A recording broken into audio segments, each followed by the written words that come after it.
మెదక్ జిల్లా రామాయంపేట పట్టణంలోని బేటీ బచావో బేటీ పడావో అంగన్వాడీ పోషణ పక్షంలోని కార్యక్రమానికి ముఖ్య అతిథిగా డాక్టర్ మైనంపల్లి రోహిత్ రావు హాజరయ్యారు. ఎమ్మెల్యే మైనంపల్లి రోహిత్ మాట్లాడుతూ మా ప్రభుత్వం మాటల ప్రభుత్వం కాదు, చేతల్లో చూపించే ప్రభుత్వం అని, గెలిచిన అనతి కాలంలోనే అభివృద్ధి పనుల్లో ముందుంచమన్నారు.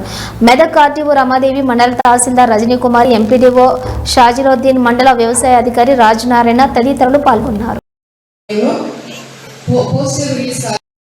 మెడికల్ కాలేజ్ తెలుసుకొని బ్రహ్మాండంగా మన పిల్లలు డాక్టర్లు అయ్యి ఇవాళ బయటకు వచ్చే పరిస్థితి ఉన్నది అని చెప్పి తెలియజేసుకుంటా ఉన్నా.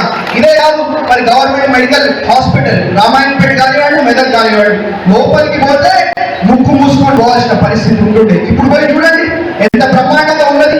ఇప్పుడు పోయి మీరు అంటే అప్పటికి ఇప్పటికి తేడా మరి మీ కళ్ళ ముందే కనిపించే విధంగా మరి నేను పనిచేస్తా అని చెప్పి మీ అందరూ కూడా ఇంకొకసారి మాటిస్తూ, మరి అదే కాదు, మరి మన రామాయంపేటకి ఎస్సీ హాస్టల్ తేవడం జరిగింది, ఎస్టీ హాస్టల్ తేవడం జరిగింది.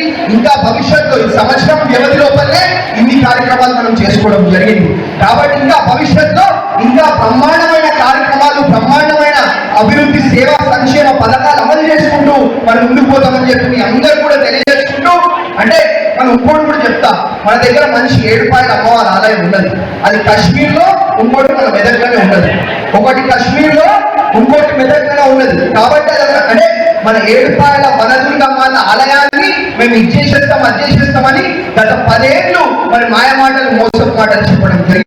మనం వచ్చిన వెంటనే మన భవిష్యత్ తరాలు మరి ఉన్నతమైన స్థానాలకు పోవాలా అనే ఒక ఉద్దేశంతో ఇక్కడనే పక్కన రామాయంపేట మెయిన్ రోడ్డు మీద 20 నుంచి 25 ఎకరాలలో దాదాపు 200 కోట్లతోటి యంగ్ ఇండియా ఇంటిగ్రేటెడ్ స్కూల్ కూడా మనం కట్టబోతా ఉన్నాము అని చెప్పి తెలియజేసుకుంటా ఉన్నా. అంటే మరి మన పిల్లలు బాగుంటారు, మన ప్రజలు బాగుంటారు అనే ఒక ఉద్దేశంతో ఇవాళ చర్యలు తీసుకుంటా ఉన్నాము అని చెప్పి తెలియజేసుకుంటా ఉన్నా.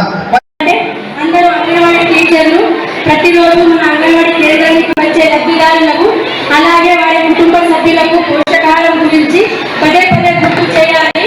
అలా మనం వారి ముందు ప్రతిరోజు మాట్లాడడం వల్ల వారి ప్రవర్తనలో మార్పు వచ్చే అవకాశం ఎక్కువగా ఉంటుంది. ఆడపిల్లలను కాపాడుకుందాము అనే నినాదాలతో ప్రజలలో ఎక్కువగా ప్రచారాన్ని తీసుకో వెళ్ళి పుట్టిన ప్రతి బిడ్డలు ఆడపిల్లలు